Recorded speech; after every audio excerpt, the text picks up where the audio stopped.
She's like a sickness in my brain, a vision standing by the window pane. She ripples through the blinds and leaves me in a daze. It's in the way her body moves me, the way she grabs me and intoxicates, until the signals in my mind forget to operate. Fragile skull, I take my pleasure from my alcohol. She'll never give you any time at all. She just comes and goes, you know, and she's got me living in a chemical oven. Hello everybody, welcome back to my channel, and thank you for joining me for another coffee and crime time. It feels so weird to be sitting here in front of the camera talking to you guys again. I know it hasn't been that long, but it's only been like a week, but I've flown round trip cross country. I spent 4 days in Las Vegas, which feels like I spent 5 years in Las Vegas. Every day in Las Vegas feels like an entire year, and there's a ton of Vegas stories to tell you guys. I will go live because it's hilarious. It's hilarious when an East Coast girl finds herself in the desert. But wow. Yeah, we'll talk about that. We'll talk about that later. But today we are discussing one of Utah's most infamous child abduction cases. And honestly, what happened to 6-year-old Rosie Tapia is every parent's worst nightmare. She was stolen from her own bedroom while her parents and her siblings slept nearby, and to this day, the culprit has not been identified. But with new eyes on the case and maybe with new DNA technology, it's a little touch and go with the DNA thing, but we'll talk about that. You know, maybe there's still hope that Rosie and her family can get justice, and that's why we are discussing it today. This case was actually recommended to me by a subscriber, a viewer, Jessica Saylor. She said she really wants a deep dive into this case because there's a lot going on with it. And, you know, she thinks that there can be movement on this case. She thinks that, you know, with the right eyes on it, with enough people seeing it and hearing about it, that, you know, we can maybe make a difference in it. And I hope she is right. So thank you so much, Jessica, for recommending this case, because I did go very deep and I did kind of go down rabbit holes and things, and I appreciate it.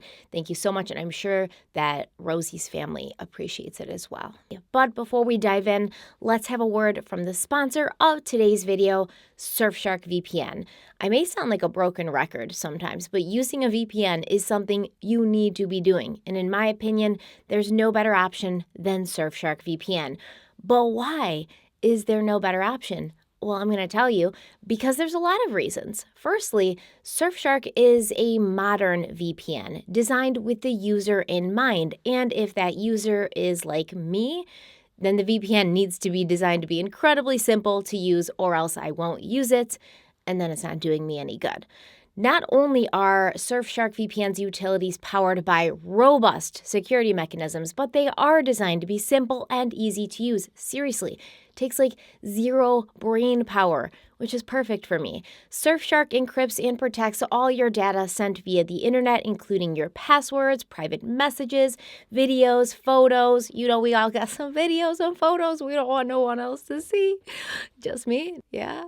They also protect your credit card information, pretty much everything. They keep everything safe from prying eyes, and they have so many features that are beneficial for someone that uses the internet, which is, you know, everyone alive pretty much. They have a feature called Clean Web, which blocks ads and malware before they can even load, which not only saves on mobile data for you, but it also boosts your browsing speeds and helps you avoid phishing attempts. Surfshark also has a strict no logs policy, which means they do not keep usage logs or store details like your IP address, browsing history, session information, or anything else. Surfshark does not keep track of your online whereabouts or actions in any way, unlike your internet service provider, which probably does, because most internet service providers are required to not only log this stuff, but keep it for years. And in the US, they can legally sell information like this. So even if you have nothing to hide, it's a huge invasion of privacy. and an annoyance at the very least. Surfshark even has a no borders mode, which allows you to get around inconvenient geo-blocking. Geo-blocking is a way of limiting access to certain websites and online content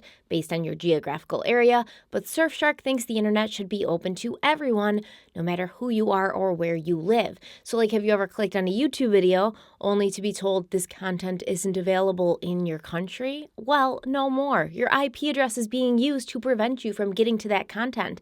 So Surfshark allows you to change your IP to make it look like you're somewhere else. And that gives you access to a whole bunch of stuff you didn't have before, not only on YouTube, but on streaming platforms like Netflix, Hulu, Disney Plus, and more. My podcast partner, Derek Levasseur, he was covering Big Brother Canada on his other podcast, The Winner's Circle. But obviously, Big Brother Canada is only available in Canada, so he used Surfshark to make it look like he was in Canada, and boom, he's watching it. I've used Surfshark multiple times to watch my favorite UK shows, the ones that don't drop in the US for months or even years sometimes after they show over the pond. And right now, you can also access all the benefits that Surfshark provides. For a limited time, you can get 83% off a 2-year plan and 3 extra months of Surfshark for free. All you have to do is go to surfshark.deals/stephanieharlowe. This special offer makes your subscription just $2.21 a month, which is really good. And you can browse securely on all your devices because Surfshark gives you access to their VPN on unlimited devices. That means you can put it on your cell phone, your tablet, your computers, your partner's cell phone and computers, your kids' tablets, your mom's cell phone. Unlimited means truly unlimited. Once again, go to surfshark.deals/stephanieharlowe to get 83% off, a 2-year plan, and 3 extra months for free. Thank you so much to Surfshark VPN for sponsoring today's video, and let's dive in. I also did, before we dive in, want to bring to your attention that I made my coffee today using a different brand of coffee than I normally do. And most of you who follow me on social media or who watch my podcast, Crime Weekly, or listen to my podcast, Crime Weekly, you already know. But my podcast partner, Derek, and I have launched our own coffee brand, and I'm so happy that I get to finally tell you about it and use it during coffee and crime time because it's been really tough for me to keep it secret this past year. And when I told you I was over-caffeinated, it's because I was drinking too much of my own coffee because it's really good, and I had to stop and I had to have the hot cocoa for a minute. Criminal Coffee Company is all about good coffee and doing good for those who are victims of crime. We've launched with 3 different roasts. There's a light roast, there's a medium roast, there's a dark roast, and a portion of every bag sold is donated to help fight crime. You can read more about that on our website, as well as immerse yourself in the Criminal Coffee universe, where the characters are always getting themselves into and out of trouble. And I have to say, hats off to myself because I dove in way too hard to this Criminal Coffee universe. I created these characters. I gave them personalities. I gave them backstories. I created like a whole world, and then we'll update it on the website. So it'll be kind of like an ARG or like a graphic novel kind of thing. I had so much fun with it. I'm having so much fun with it. So don't forget to check that out. Most importantly, the coffee's really good because that's important to me. It's important to me not only that I drink good coffee, but it's important to me that everything I suggest to you all is good quality, especially if I'm putting my name on it. Derek and I tasted a ton of different coffees. We brought our spouses with us. They tried all the coffees. We went to the roasters to see how the whole process happens, which is super cool. And I'm very proud to stand beside this product, confidently saying it is some of the best coffee I've ever had, if not the best coffee. I don't want to say that and get like too dramatic, but I think it's the best coffee I've ever had. You can go to criminalcoffeeco.com and pre-order now. Link will be in the description box. And Derek and I will be packing all the orders up at the end of the month and sending them out to you with a lot of love and gratitude for all of your support. And if you want to hear more about CrimeCon in Vegas, like I said, I have stories. I'll be going live, so keep an eye out for that. Now that we have quickly chatted about all that, let's focus on 6-year-old Rosie Tapia, who was born on January 17th, 1989, and whose life tragically ended in Salt Lake City, Utah on August 13th, 1995. Rosie's mother, Loween, was married twice. First to Javier Elizondo, with whom she had 2 daughters together, Amelia and Esmeralda. Louine and Javier divorced in 1985 and he moved to Texas, but then Louine met her second husband, Roberto Tapia, during a dance at the Rose Bar in Salt Lake City, and the two of them fell in love and had 3 more children together, Rosie and her 2 younger siblings who were twins. Rosie was a kindergartner at Mountain View Elementary School, and her teacher, Cecilia Martinez, tells a really cute story about this little girl, Rosie, who during her first week of school, she was told along with her other classmates that it was time for recess. But Rosie thought that this meant it was time to go home for the day. So she left the school and she walked the 7 blocks to her apartment located at 1616 Snow Queen Place in the Heartland apartment complex.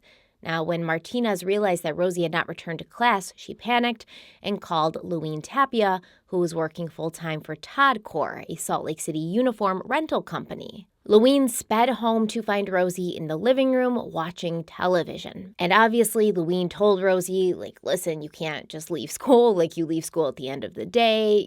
Make sure that you don't ever do that again because it's not safe. And after that, Rosie and her teacher, Cecilia Martinez, developed a really close relationship, and Rosie would hug her teacher hello and goodbye every day. Rosie was really quiet and shy.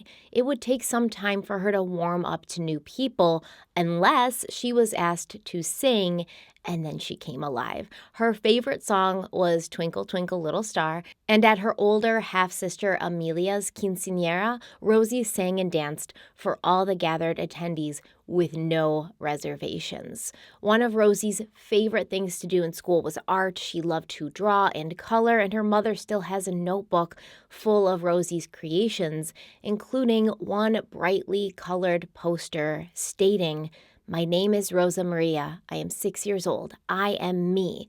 I grow in my own way, but I will still be me."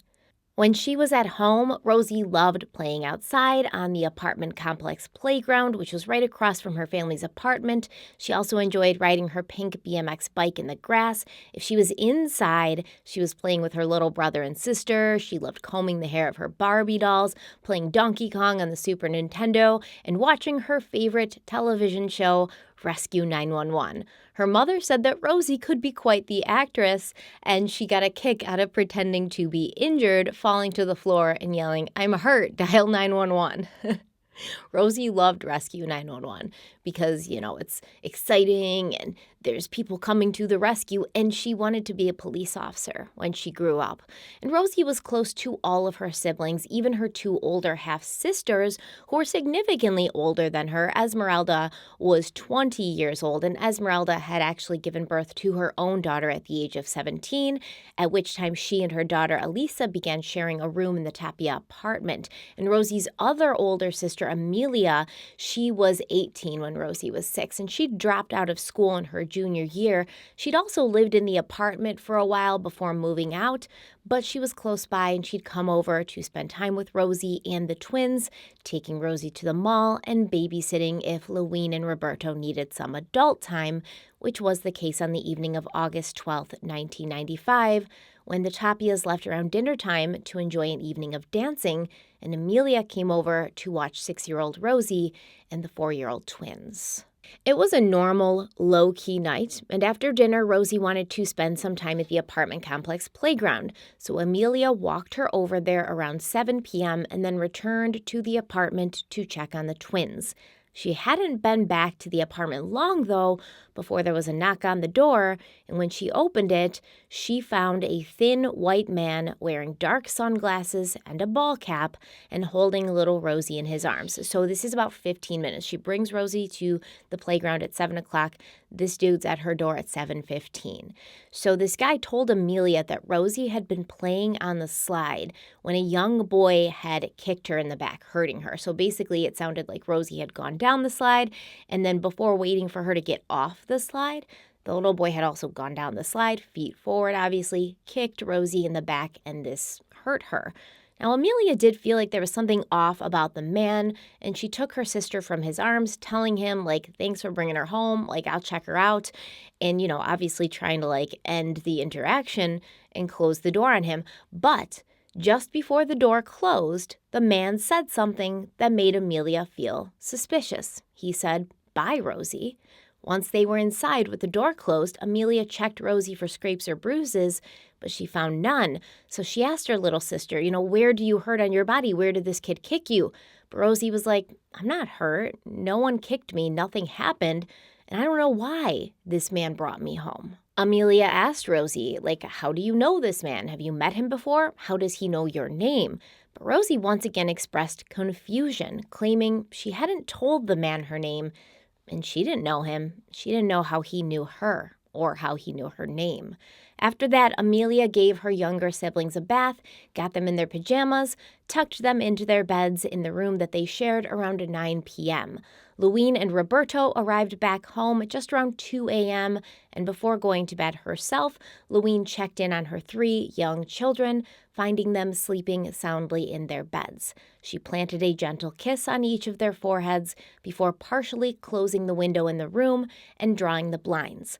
Louine claimed that she did not completely shut the window because she was afraid that the click of the window closing and locking would wake the children. And I have young children.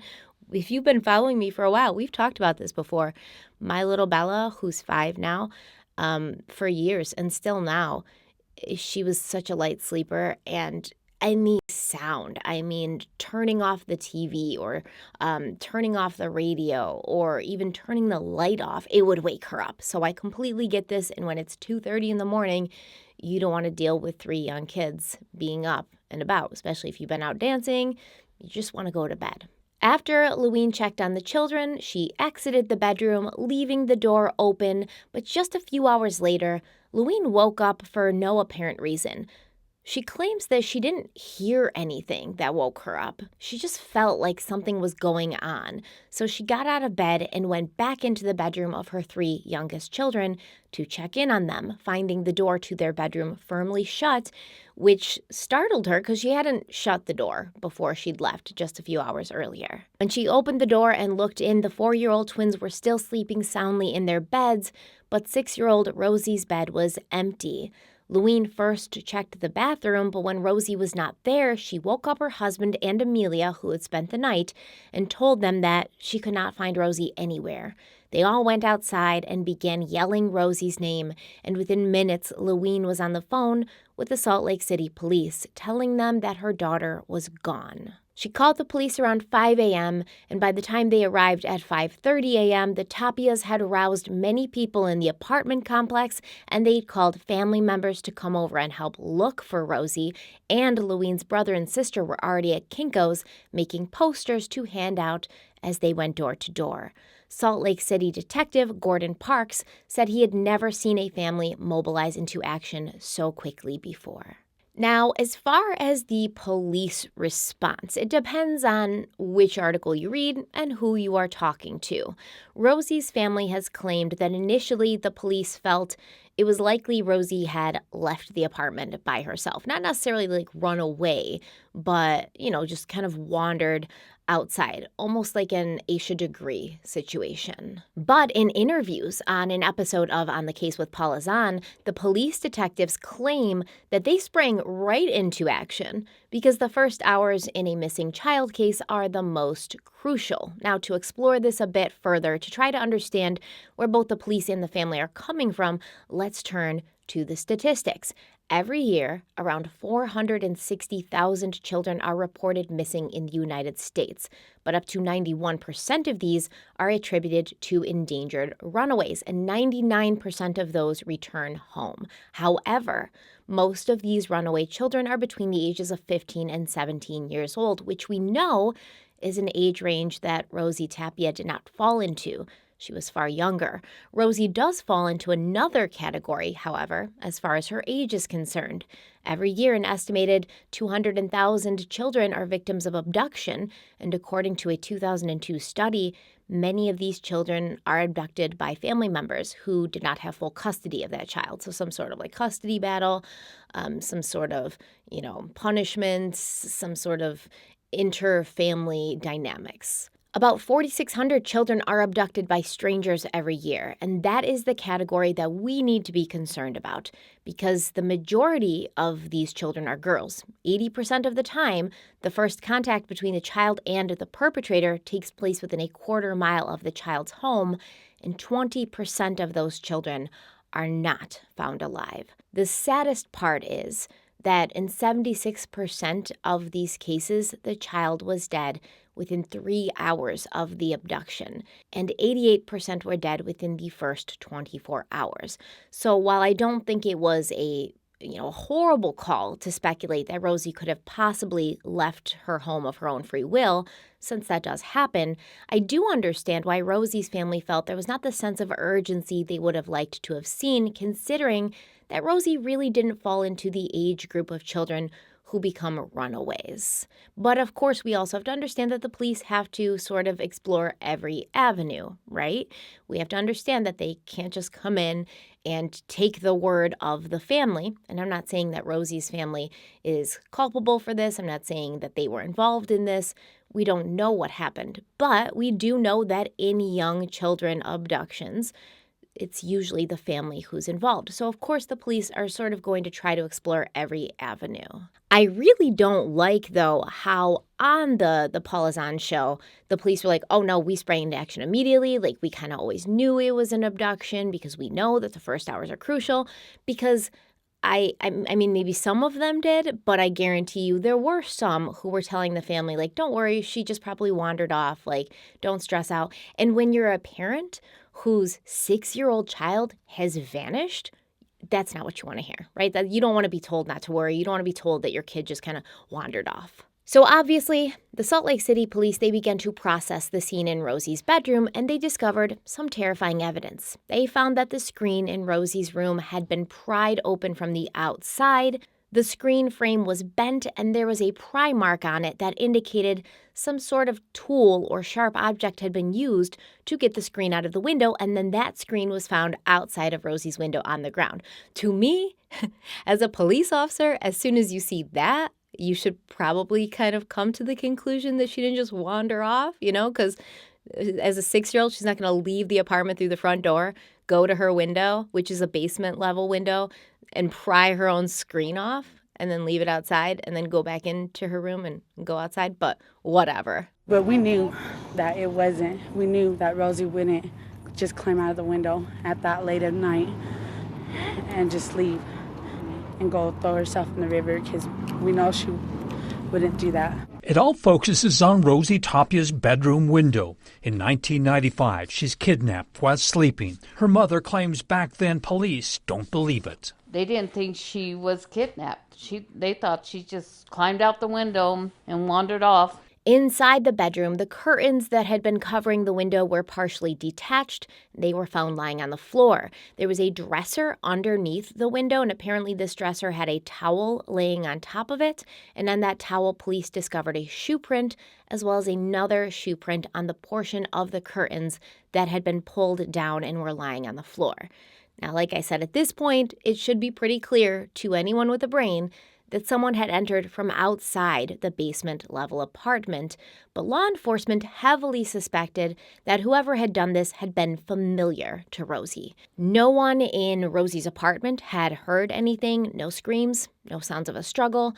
And remember that Rosie shared a bedroom with her younger brother and sister, 4-year-old twins. And this is another part of the story that changes depending on where you're getting your information. The police claimed that they interviewed the twins, and neither child heard or saw anything. But later, in 2015, Rosie's little brother Robert would tell KUTV News 2 that he'd seen a man in their room that night, a man that he didn't know, and this man had a beard. And when Robert woke up, the man with the beard told Robert to go back to sleep. Now, there's no indication of when Robert first realized this or remembered this, and my theory is that it probably didn't happen since he didn't report it until 20 years later, and he was only 4 years old at the time that he allegedly saw this bearded man. Now, I don't think that it was a malicious lie or anything. I just feel that Rosie's family, they've been trying to find out what happened to her for so long, and he happened to be in the room that night. and Robert may have been pressed by members of his family for years to find out if he remembered anything. Like, are you sure you didn't hear anything? Are you sure you didn't see anything? So maybe he just created this in his head because in truth, he didn't remember anything. He was asleep and so young, and maybe not remembering anything, it was giving him a lot of guilt. So he almost created this memory so that he could feel he was being helpful. I don't know. Let me know what you guys think in the comments.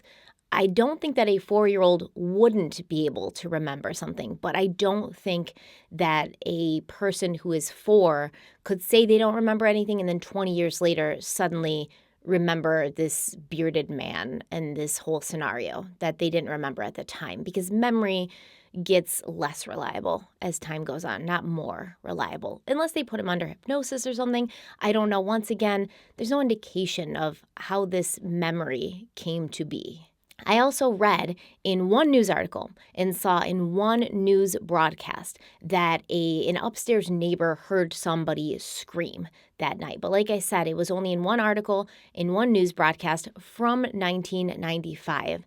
And in every other article that is printed, they say that no one heard anything. And in the On the Case with Paula Zahn show, the police say nobody heard anything. The fact that nobody heard anything led the police to believe that Rosie must have known this person, with Detective Gordon Parks saying, quote, "I think he woke Rosie and somehow gained her cooperation in getting out of that window," end quote.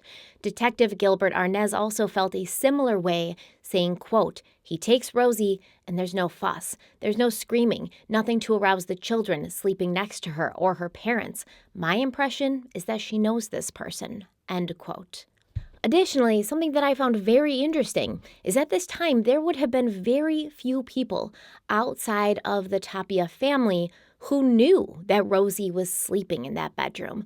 Previously, that bedroom had been occupied by Rosie's older half-sister, Amelia, who had just moved out the previous month. And when she left, Rosie and her 2 little siblings were given that room.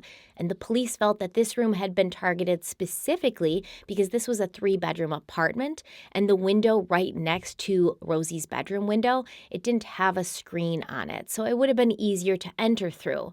However, the suspect had decided to bring along a tool in order to specifically enter Rosie's room, which she'd only been sleeping in for about a month. So they must have cased it out. They must have looked around. They must have seen, okay, this window has a screen. I'm going to need something to remove this screen with when I come back in the middle of the night. Because of the time frame, which was, Rosie's mother checking on the kids and finding them sleeping at 2:30 in the morning and then waking up a few hours later to find Rosie's bed empty at 5 a.m., the police believed that Rosie had obviously been taken from her bedroom window in that short amount of time. And an APB was put out with Rosie's description on it, and every police officer in the area was put on high alert.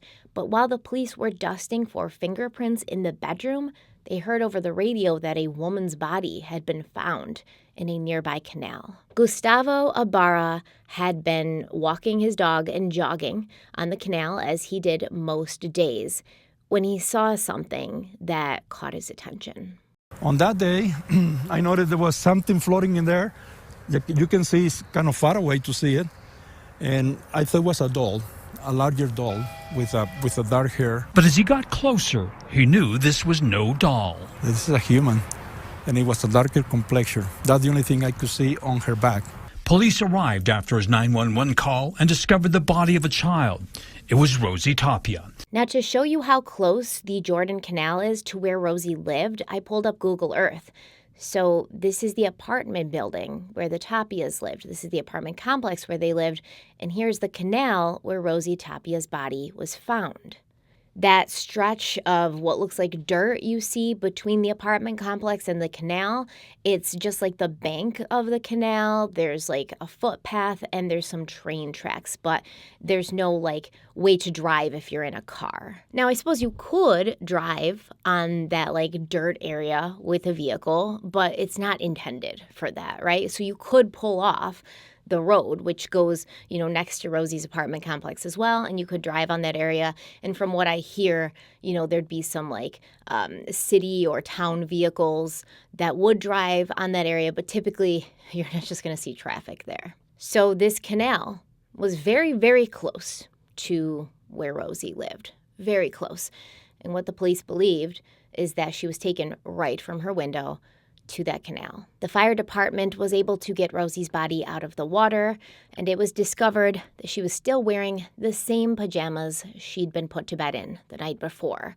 An autopsy revealed that the 6-year-old girl had been sexually assaulted.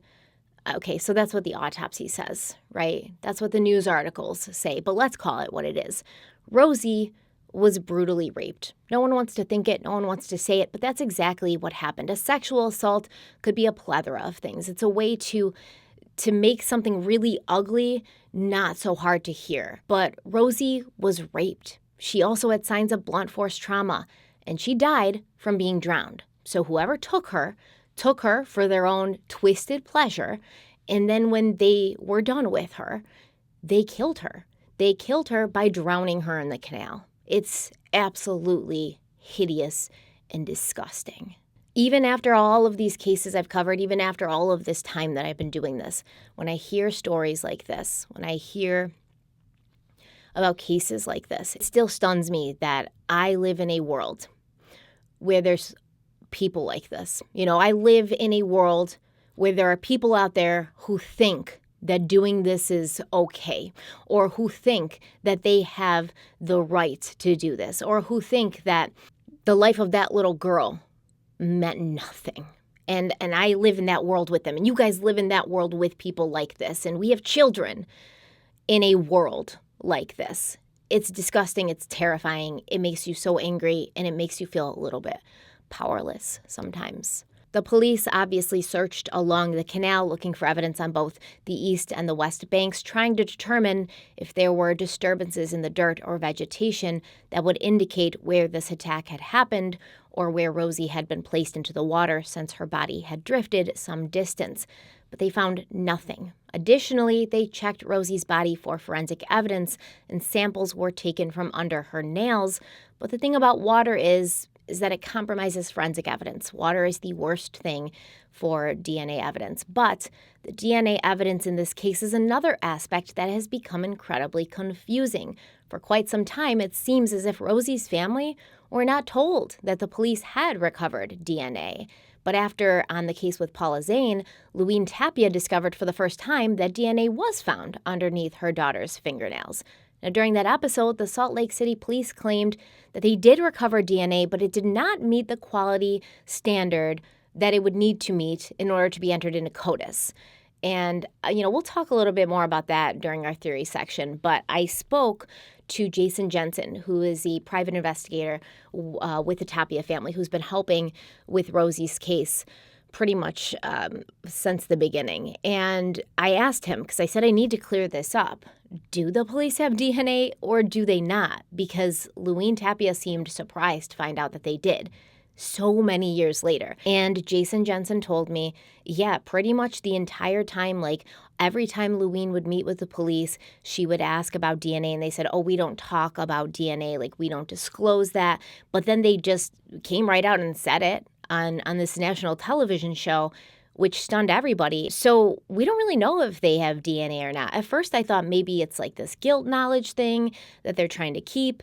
That way, if they get like a perpetrator in front of them, they can sort of like use it to spring on him and be like, well, we actually have DNA, so do you want to tell us what's going on? But then I'm like, why would you say it on national TV if you did want to do that? And then Jason and I were also talking, like, is this possibly something that they're using as a scare tactic?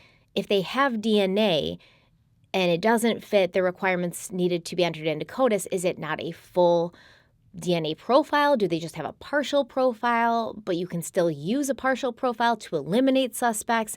It's just really not clear. And over 2 decades later, the police need to stop keeping things so close to the vest. So for theories, we're going to start with those that revolve around the family of Rosie Tapia. The police claim that the family cooperated fully and they provided fingerprints to compare to those found on Rosie's window. That was another question I had for Jason. I said, okay, if they pulled fingerprints off the window, you can also put fingerprints into CODIS, right? So if you have somebody who's been arrested before Rosie's attack or after, in the 20 plus years after her attack, you can still look for their fingerprints in CODIS. And Jason once again said, the police are not super forthcoming with information, and he believes they did pull some prints, but he doesn't know if they were actually fingerprints. They may have been palm prints. He doesn't know what they have. Criminal background checks were also run on the family, and the only time that Rosie's parents were ever in any serious trouble was in 1989 when they were both arrested at Roberto Tapia's Salt Lake City residence after narcotics officers found 1 ounce of cocaine and a .22 caliber pistol in his possession. Charges against Leween were dropped, but Roberto spent 3 months in jail after pleading guilty to possession of a dangerous weapon by a restricted person, a third-degree felony which was reduced to a Class A misdemeanor after he successfully completed his parole. Now, there's been a lot of discussion online about Rosie's older half-sister, Amelia Elizondo, who was with Rosie the night that she was kidnapped. Some people have speculated that on that night, Amelia had a party, and several people were in the apartment while Roberto and Leween were out on their date, and maybe one of those people took Rosie or did something to Rosie. Now, sadly, Amelia passed away in the hospital on April 5th, 2020, at the age of 43 from what has been called natural causes, but her whole life she insisted that these rumors were not true. She did not have a party or a get-together at her mother's apartment the night that her 6-year-old sister vanished. Private investigator Jason Jensen, like I said, he's been helping the Tapia family attempt to get to the bottom of who took Rosie's life, and he has become close with the family over the years, and he said that Amelia, quote, lived her whole life with guilt, not guilt of actual culpability, but she carried on her back the belief that if she would have slept in bed with Rosie or, let's sleep on the couch in the living room like Rosie wanted, or if she'd left the lights on instead of turning them off, maybe, just maybe, this killer wouldn't have had the nerve to go through the window, end quote. And I think that this is probably something that is shared by many family members of abducted children, that you go through that whole night and you keep thinking of all the things you could have done differently that would have brought a different outcome.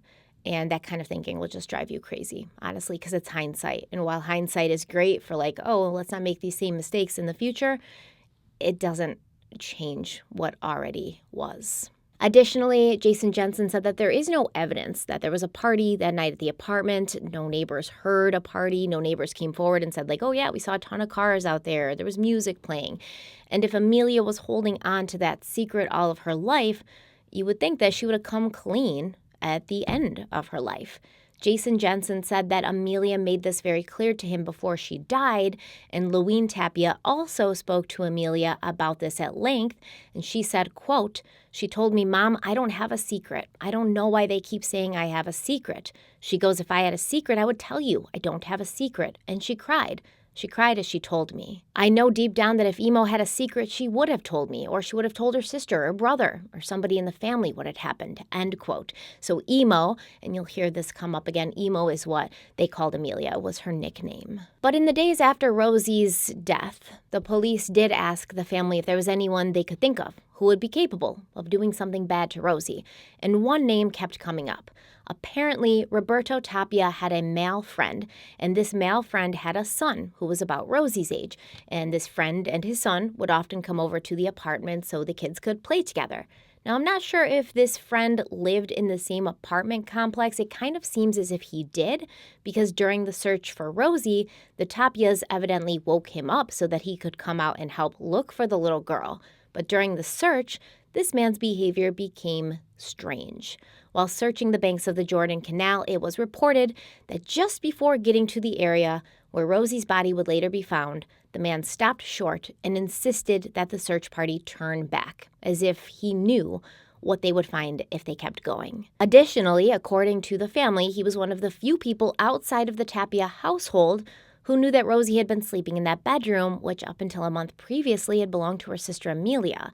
Now, this individual has been questioned several times by law enforcement, and his wife at the time gave him an alibi saying that he was at home and he never left.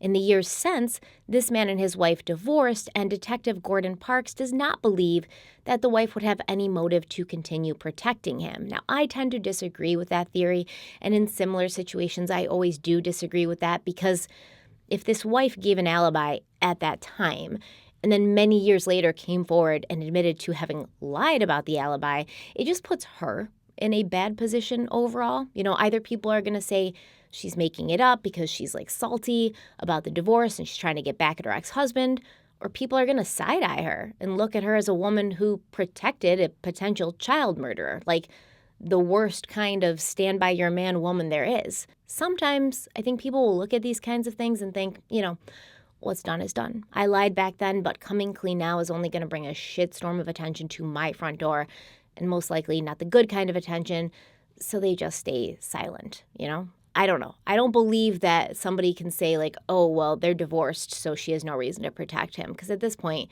she's also protecting her lie, right? I don't know. Once again, let me know what you think about it in the comments. But this man, he apparently had no criminal history before the murder of Rosie Tapia and has not been in any trouble since. So the police do not believe that he had anything to do with what happened. Again, to me, unless he's been eliminated due to something concrete like DNA or like surveillance footage showing that he never left his apartment, he'll always be an option because a history of criminality or lack thereof is not enough to just like close the book on someone, in my opinion. Of course, the police also looked at the apartment complex where Rosie lived, as well as the surrounding areas. The Heartland apartment complex contained 400 units, meaning there were over 1,000 people living in that concentrated area. And according to the police, some of these residents were suspicious people, most likely meaning they had some sort of criminal background. They came with their children, looking for news, asking for information, and wanting answers. But what residents of the Heartland Apartments heard from homicide detectives is that they're no closer to catching the murderer of Rosie Tapia. We have some people that were very, very concerned might be involved in something like this because of their past activity, but we don't have any arrows pointing at the suspect at this point. Police have committed more manpower to the investigation, but still need any information residents may have. Meanwhile, the apartment management company has pledged to make the complex safer, adding overnight foot patrols, new window locks, and better lighting. Our primary concern is to regain the confidence of everybody here. We want you to be comfortable. But ultimately, safety is up to the residents themselves. Tenants signed up for neighborhood and mobile watch and were given information on crime prevention. The Salt Lake City police brought all of these people in for interviews, so they claim, and the police said that nothing came of these leads. Overall, they interviewed hundreds of people. They checked the alibis of dozens of paroled child predators. But in the end, lead detective Jim Pryor reported, quote, "We've got nothing at all. We are at a 100% standstill," end quote. The police also looked into similar crimes with parallel MOs because according to private investigator Jason Jensen, cases like Rosie's are very, very rare, since taking a child from a household where other people are sleeping nearby is dangerous and there's a high risk of being caught. Surprisingly and terrifyingly, there were many cases of children being taken from their homes and sometimes even from their bedroom windows, just like Rosie. On the evening of September 23, 1990, 7-year-old Monica De Silva watched a movie with her mother and brother before going to sleep in the bedroom of her family's basement-level apartment at the Idlewild Drive apartment complex in Reno, Nevada. It was the last time that Monica's mother would see her alive because the next morning, Monica was gone from her bed. 3 weeks later, a family hiking at Lago Marcino Canyon found the remains of a child that were later identified as Monica De Silva. The case was assigned to North Reno Police Detective Alan Fox, who wondered if there was a connection between Monica's case and another similar abduction from 1986, when 7-year-old April Marie Rhodes was also stolen from her bed in the very early morning hours of November 24th, while her 10-year-old brother slept in the same room. April's body was found by apartment manager Cornelia Brewer lying in a puddle of blood inside a storage room a short distance away, still dressed in her nightgown. Both Monica and April had been taken from their bedrooms while their families slept in the same apartment.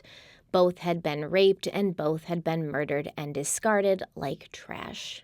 In July of 2013, 61-year-old Jasper Everett Gordon, a registered sex offender, was arrested during a routine traffic stop during which it was discovered that he had an arrest warrant out. DNA evidence from April's case had been entered into CODIS, and when Goddard was arrested, his DNA was also placed into CODIS, matching the DNA found on April's body. Now, it is unclear on whether Goddard was responsible for the abduction and death of Monica De Silva, but if they have DNA from Rosie's murder, I hope that they checked it against Goddard's, even if the DNA doesn't meet the standards to be entered into CODIS. Even if it's only a partial DNA profile, you can at least eliminate him as the perpetrator.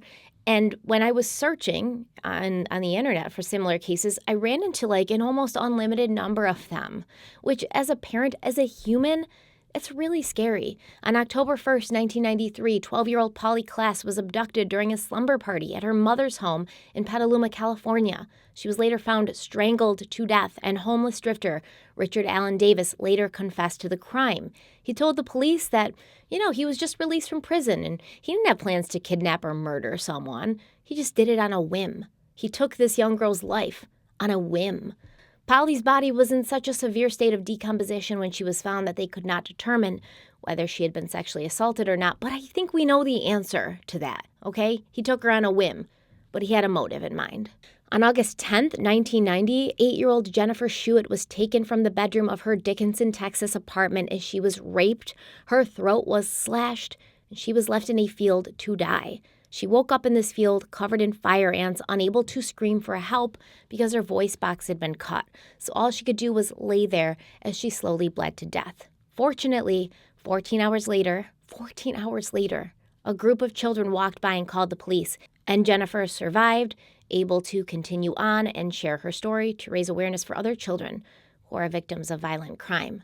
14 hours she laid there, bleeding out, terrified. At that young age. It's so disgusting. So Jennifer said that she woke up in her bed to find a man in her room, and he covered her mouth when she tried to scream. He told her that he was an undercover police officer, and he gave her candy before carrying her back out the window and bringing her to his vehicle. Jennifer said that eventually she figured out he wasn't a police officer because during the drive he tried to choke her 4 times, and whenever another car would pass, he would make her duck out of sight. He drove me about a mile past my school to an overgrown lot off of a short gravel road, and it was there that I started to question him being a police officer. I was a very curious 8-year-old little girl and would ask a lot of questions. So I started to ask him, well, if you're a police officer, where's your gun? Where's your badge? Prove this to me. At one point he told me that his gun was in the back seat. So I stood up on the front bucket seat of the car to look into the back. And whenever I did that, to try to see where his gun was located, he ripped my panties off of me. He then laid me down in the front seat of the vehicle, climbed on top of me, and started to lick me all over my body. After this point, are times where I black out from him either choking me or trying to break my neck. The next thing I remember was waking up and him dragging me behind him through this field by my ankles. So I could feel like sticks poking me in the back, thorns, but I just stayed silent and played dead at one point, not even realizing that during one of those times that I had blacked out, he had actually slit my throat from ear to ear. It took almost 20 years for the man responsible for doing this to Jennifer to be apprehended and arrested. 20 years where this piece of shit, Dennis Earl Bradford, walked free, possibly did this to more young girls, since there's enough unsolved cases out there with similar MOs. There's enough unsolved cases out there to check against this guy. 20 years, okay? And can you imagine being Jennifer? At this young age, this horrible traumatic thing happens to you, and for 20 years you have to walk around wondering if you're seeing this dude at the grocery store or if he's living in your neighborhood. Come on. Like I said, there's enough of these cases with similar MOs to wonder if this guy or this guy could have been involved. Rosie's case is one of them. And it's not as if this, stealing a child through their bedroom window thing is a crime that's disappeared as technology improves. There's dozens more cases just like these. Pages and pages of internet search results to go through. Some happening in 2021, 2022. It's terrifying. And I really hope that the Salt Lake City Police Department searched through these cases like I did. I hope they attempted to find out if there had been arrests made in these cases and then used whatever DNA evidence they allegedly have to compare to these perpetrators. And it seems like they did this at least in one case where the similarities to Rosie's kidnapping and murder could not be denied. 6-year-old Sierra Newbold was taken from the bedroom of her West Jordan, Utah home in the middle of the night on June 26, 2012. She was later found in a nearby canal, beaten, raped, and drowned.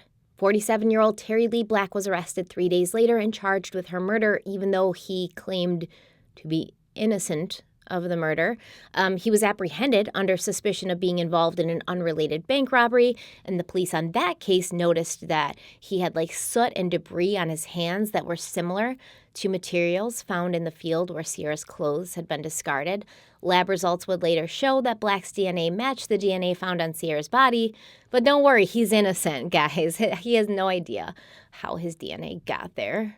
Now, Terry Black did have some connections to Sierra Newbold that he wouldn't have with Rosie Tapia. He lived close by to where she lived, and apparently he attended the same LDS church as the Newbolds. And according to the Salt Lake City police, they did investigate Terry Black in relation to Rosie's case, but they ruled him out as a suspect because Black's wife told them that in 1995, she and Terry were living in Arizona, and they didn't move to Utah until 1998. But still, the similarities, they can't be overlooked. 2 young girls living in Utah, taken from their homes, raped, beaten, drowned in a canal. Additionally, Terry Black lived in West Jordan, Utah, which is only a 20-minute drive from Salt Lake City. I'm really hoping that the police did do their due diligence and they did follow up on Terry Black's whereabouts in 1995, and they didn't just take his wife's word for it. It's actually really annoying to me that we don't have anything more concrete in regards to the whereabouts of Terry Black in 1995. I feel like there should be employment records, prison records, things like that, which would give an indication of where the hell he actually was. But the police seem to be confident about ruling him out, so I think they must have those things, right? You would think that they must have those things. And I would also like to say, even if he wasn't living in Salt Lake City at the time, and even if he was living in Arizona, people drive from Arizona to Salt Lake City all the time. People drive from Arizona to Utah all the time. It's not unheard of. So in my opinion, unless they've ruled him out with DNA, he could still be the guy. That's just my opinion. And I know there's people out there who disagree with me, but that's just my opinion. Don't come for me. We also have 2 composite sketches of possible suspects in Rosie's abduction and murder. Now, the first composite sketch was released in 2010, and it is of the man that they refer to as the Good Samaritan. So the Good Samaritan is the man that brought Rosie home from the playground in the hours before she was taken. Reportedly, in 1995, detectives located and questioned a man that they believed was the Good Samaritan. He was a guy that apparently was known to hang out at the apartment complex playground with his guitar, and he would play music for the kids, which made some of the neighbors and families a little bit suspicious. One of the avenues under investigation reports that a man was seen hanging around the apartment playground, a man who carried Rosie home Saturday after she fell off the slide. She said that guy was sitting on one of the benches just watching the kids. And why would a guy just watch the kids if he didn't have no kids? He's probably seeing who he's going to hit next. None of the kids are safe, until they find this person who did this. Families who live here are now living in fear after the abduction, sexual assault, and murder of 6-year-old Rosie Tapia. Relatives and neighbors are now taking no chances with their own children. I let my kids run around here, and I want this guy caught because I'm scared that it might happen to my son or my daughter or my other son. Kara Hansen's daughter was nearly abducted about a year ago. So what kind of precautions are you taking with your children? Just staying outside with them while they play, making them come in when I go in, just not letting them play outside by themselves. And other neighbors say a strange man had brought the girl home from this playground Saturday night after she fell. I don't believe it's somebody we know. Hopefully it's not, because it'd be even more devastated to know that. Rosie's death comes 1 week after this woman's daughter was abducted and raped from the same apartment complex. This woman says the property managers told her to keep it quiet. Right now, our main concern is our security. If we're going to have to live here, I think there should be better, either better security or more security. During their questioning, though, the police apparently and allegedly found out that this man had a small child of his own, a son, and he would bring him to the playground. So apparently this guy wasn't just there creepily playing tunes for children. He had a child of his own. He had a reason to be there. Additionally, they found out that this guy, who we're going to call Guitar Guy, he had an alibi for the night that Rosie was taken. He was a biker, and that day he'd been out on a bike trip. He returned too late in the evening to have been the one to have brought Rosie home from the playground. So this guy, Guitar Guy, ended up not actually being Good Samaritan Guy at all, which means that the Good Samaritan Guy has yet to be identified, which was illustrated in 2010 when the Salt Lake City police brought in Rosie's sister Amelia to describe the man she saw so that they could release the sketch to the public. But this sketch is like super generic. It could be of anyone. And this happened in 1995, and you're releasing the sketch in 2010. I'm sure dude's going to look different. I'm sure people aren't really going to remember if they saw him, things like that. And the sketch is so generic, it could be anyone. It could be any dude on the street. The man was wearing big dark glasses. He had a ball cap on. Some might say he was purposely trying to conceal his appearance, purposely trying to look like any other guy you might see on the street. Another factor that is suspicious when it comes to the Good Samaritan is the fact that no one has come forward claiming to be this person. Now, from this Google Earth video, you can see that the apartment complex playground is right in the center of the complex, and it's surrounded by apartment buildings. It's not really visible from the road, and you wouldn't expect someone who is not a resident of this apartment complex to be, like, hanging around at the apartment complex playground, right? Like, you wouldn't expect that. That would be strange. That would be weird. That would draw attention. But no one remembered seeing him, like, anywhere in the area. Nobody remembered seeing him be there. Nobody said, oh, that guy's creepy. They said Guitar Guy was creepy. But this Good Samaritan guy with the ball cap and the glasses, no one remembers seeing that. But possibly because he didn't just walk around with a ball cap and glasses on all the time. Probably with those things off, he's much more, descriptive. He's much more noticeable. So you wouldn't expect somebody who's not a resident to be at the playground. You wouldn't expect someone who is not a resident to be close enough to the playground to see Rosie get kicked in the back on the slide. Someone would either need to have a reason to be there, like walking by to go to their apartment or having a child on the playground or like living in the complex, or they would specifically be at the playground looking for something or watching someone. And if you lived in that apartment complex, you would be well aware of Rosie going missing. You would know about her murder. The family was knocking on doors. There were flyers. The police were questioning residents. Why would this individual, if completely innocent, not come forward and say, oh, I'm the Good Samaritan. I'm the one who saved Rosie that day and brought her home? If only so that the police could stop looking in the wrong direction and pursuing this empty lead. This man seemed to know Rosie's name, but Rosie told her sister Amelia she hadn't given him her name, nor had she gotten kicked in the back. So there was no real reason for him to have brought her home unless it was a ruse to figure out where she lived. Maybe he'd been watching her for a while.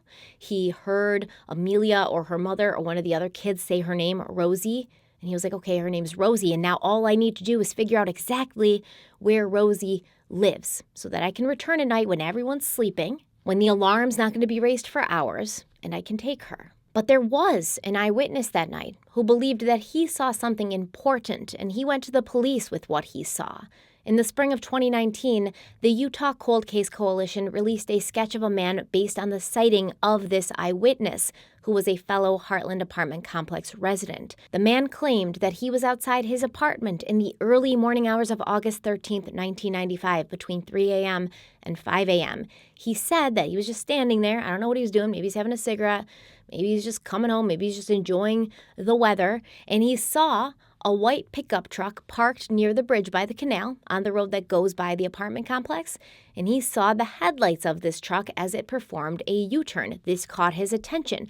As he was looking at that, he saw something else. A teenage boy came walking up the sidewalk, coming from the direction of the canal, and at first, this eyewitness, who we're going to call Mark, he thought the teenager was wearing pants that were two different colors. But as the teenager got closer, Mark realized that the teen's pants were wet from the knees down, making them appear darker in color. This eyewitness, Mark, claims he tried to tell his story to the police the day that everyone was searching for Rosie, and she was found in the canal, but no one would talk to him. However, he did obviously tell some people, family members and things, about what he had seen, and about 3 years later, apparently a relative of his had notified the police about Mark's story, and so he sat down with detectives to sort of try and pick this person, this teenager he saw, out of a lineup of photos. So the police put several pictures in front of him, pictures of suspects, and they asked him to identify the person he'd seen walking from the canal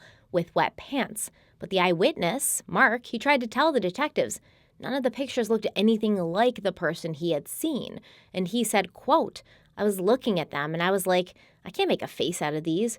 Who I was talking about was way younger. These pictures don't match up. These look like hardened criminal males." End quote. So, like I said, I spoke with Jason Jensen, the PI who's been helping the Tapia family. We talked for about an hour on the phone, and he told me that Mark began to get very frustrated at this point. He felt the police weren't listening to him. He was trying to explain to them, listen, like, you're putting pictures of, like, older men in front of me. Who I saw was a young teenager.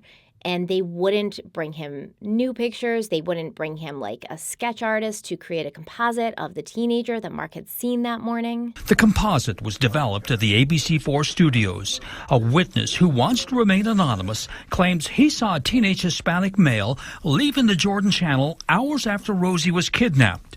A professional police sketch artist who first saw ABC4's story in January composed it. I'd say that's around an 8 out of 10. So it is. It's really close, you know. And I don't know how we could do any better than that, to be honest with you. And Salt Lake City Police is using it as part of their investigation. And if anybody has any recollection of somebody matching that description in that area that may be able to help us, then hopefully those tips come to us. Mark also said that the 2010 sketch of the Good Samaritan doesn't look anything like the person that he had seen.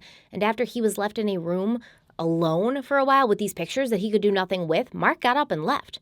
Now, Mark said the teenager that he saw was between the ages of 16 and 18, very thin, wearing a white tank top, jeans that were wet from the knee down, a shiny gold chain, and hair that was neat and combed straight back. In 2020, Jason Jensen got in contact with Mark, and he and a local news station and a police sketch artist who was volunteering his time, they created a composite sketch of the teenager that Mark had described, which you are looking at right now.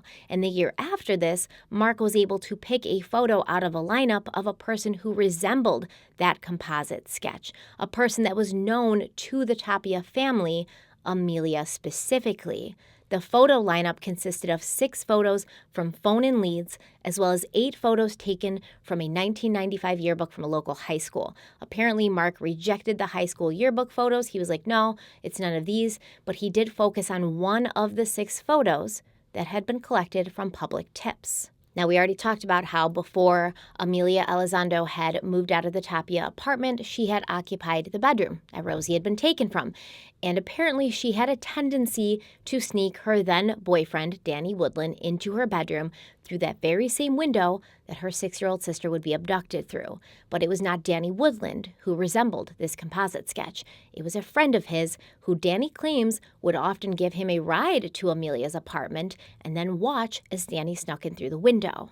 This composite is created at the ABC4 studios and is released to the public in the summer. It gets the attention of Danny Woodland, who claims the composite looks like his longtime friend. Before Rosie's murder, Woodland uses a window to sneak into the apartment and visit the little girl's older sister. It's the same window the kidnapper uses to take Rosie. But was he aware of the window?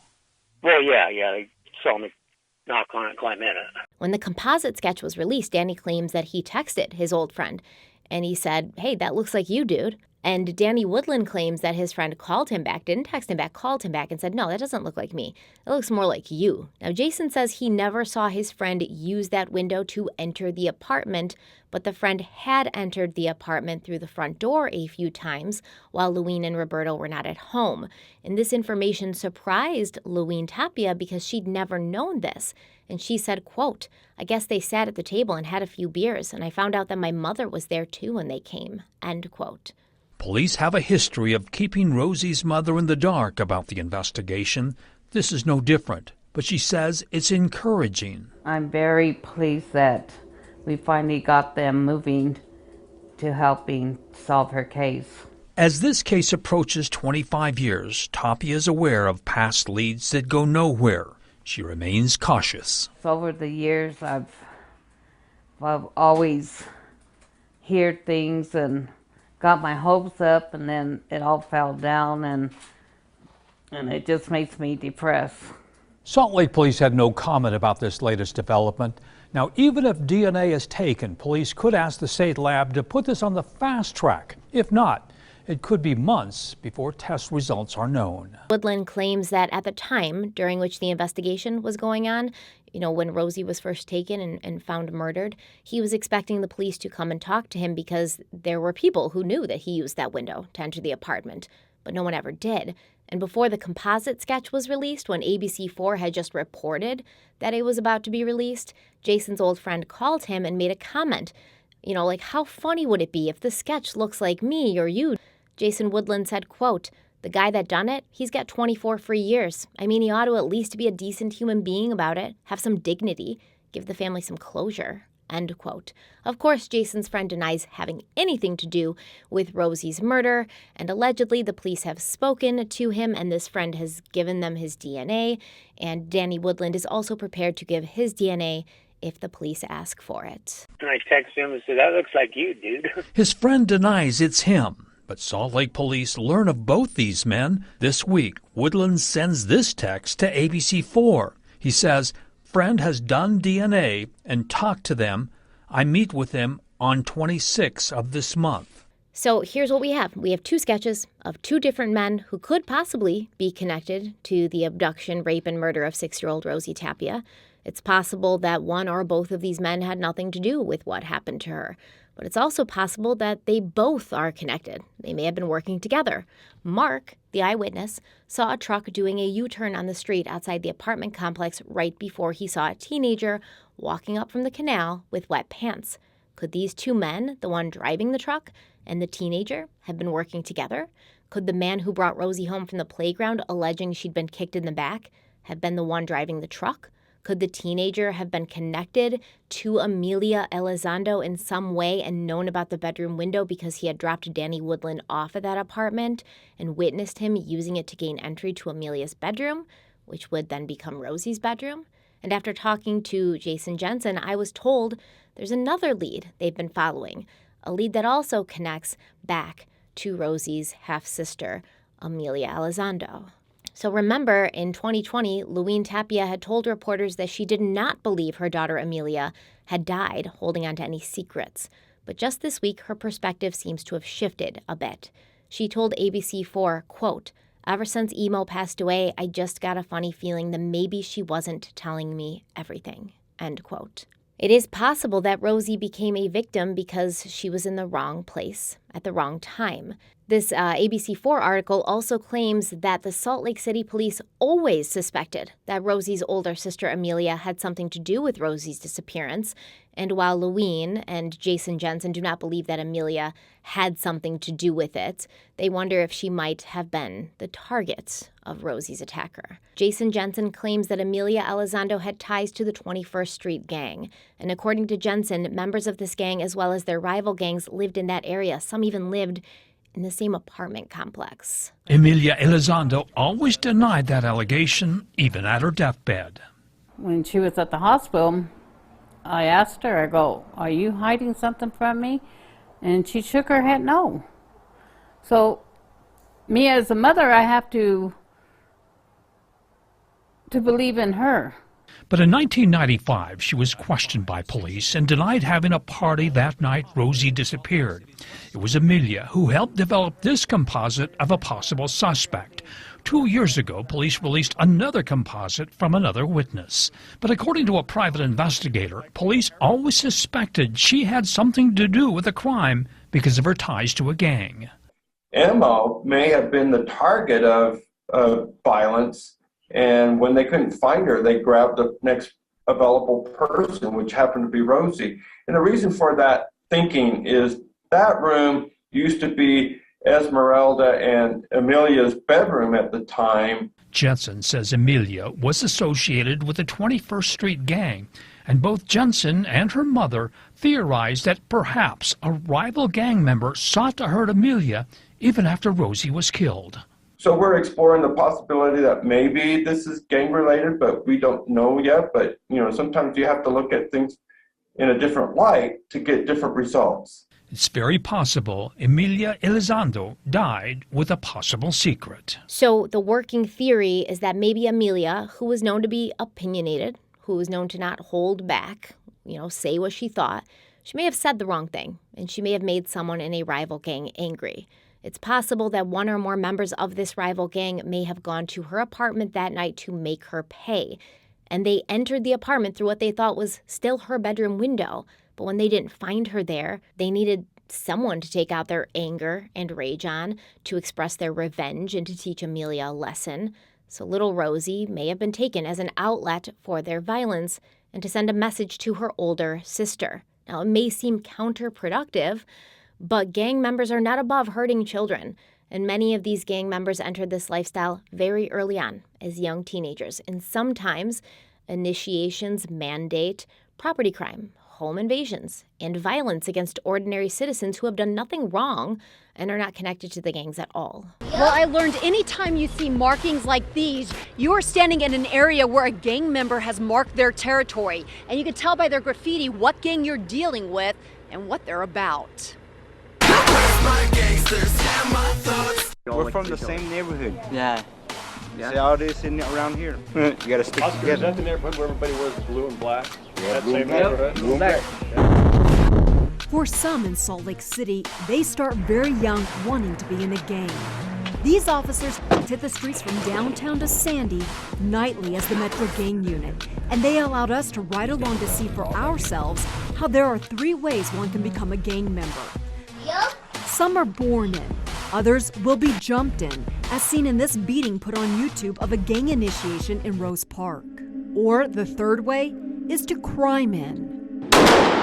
They can go target just your normal, run-of-the-mill citizens within the valley. And officers say a very common way to crime in is the home invasion, where any family can become a target. In March, a home invasion in Ogden led to a 12-year-old girl being choked. Earlier that month, 2 more violent home invasions happened in both West Valley City and South Salt Lake. I'm not ashamed. No? You think I would do this if I was ashamed? Hell no. Do you think your mother would be proud of you?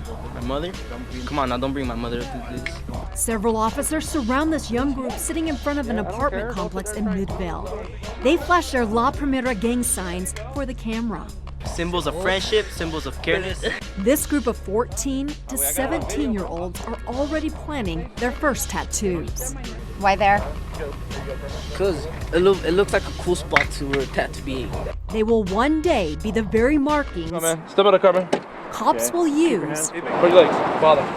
to identify known gang members. So I suppose it's possible that the Good Samaritan and the teenager with the wet pants could have both been affiliated with a rival gang. They could have been trying to find Amelia, they could have run into Rosie, or they could have specifically been targeting Rosie to make Amelia pay for whatever indiscretion she had committed. Right now, Jason Jensen is trying to locate and speak to former members of the 21st Street gang to determine if there was some sort of problem going on between their gang and a rival gang at that time, or if Amelia had done or said something to make herself or her family members a target. Louine Tapia told ABC4 that she doesn't know now if Amelia took a secret to her grave, but she said, quote, "I don't know if she was telling the truth. I will never know now. Every night I go to sleep and ask Emo, if you don't have anything hiding from me, then you and Rosie should get together and help me find the person who took Rosie," end quote. And now I hand this off to you because we're lucky enough to have over 700,000 amazing people watching this channel. People who I know want to help. People who I know care about Rosie, care about these victims, and would love to see less and less cold cases go unsolved and more criminals facing justice for their dark deeds. Someone watching this right now might know something. They might have heard something. They might have some information. And if you do, you can contact the Salt Lake City Police Department, but you can also reach out to private investigator Jason Jensen personally. His cell phone number is actually on his website, which I'm going to link in the description box. And when I called it, I expected to get a voicemail or maybe a personal assistant or something, or to be redirected. But he answered himself on the third ring, which tells me that he's determined to see this case through and to see it solved. I've attached the link to his website, as well as contact information to the Salt Lake City Police Department. And if you know anything, do not hesitate to call. You can remain anonymous, because this little girl was completely innocent, She was just living her life, singing and dancing her way through it. Her main priority was giving her kindergarten teacher hugs, finding enough time to play on the swings at the playground. This never should have happened to her. This never should happen to any child. And the more that we bring these dirtbags to justice, the louder a message it sends to the rest of them who might be considering doing something like this. And that message that we're trying to send, that loud message that we want to send, it should be, hey, you're not getting away with this. You will be found. No matter how dark the place that you hide is, no matter how good you were before or how good you are after, you will be found. And society will not look upon you with understanding or compassion. You will be severely judged. Rosie was just 6 years old. The final moments of her life were full of terror, pain, and torture. You don't have to be a parent to know how disgusting that is and to feel your heart breaking when you think about it. So please, if you know something, or you know someone who might know something, do your part, do what you can. Thank you guys so much for being here. Don't forget to check out all links in the description box. Don't forget to check out Criminal Coffee Company. We're on social media. All the links are there. Don't forget to follow me on social media for updates and things like that. Also, don't forget to follow my podcast, Crime Weekly. Right now, we're covering the Aaron Hernandez case, and I didn't think I was going to be as interested in it as I am because I'm not into football, but it's really not about football. I'm very interested in this case. I'm very interested in just, wow, it's crazy. All the stuff that Aaron Hernandez was doing, the double life he was living, is just bananas. I think you guys will really like it if you check it out. So we're doing that right now. Thank you so much to my Patreons. Always have my back. I love you guys so, so much. And until next time, stay kind, stay beautiful, please stay safe, and I will see you very, very soon.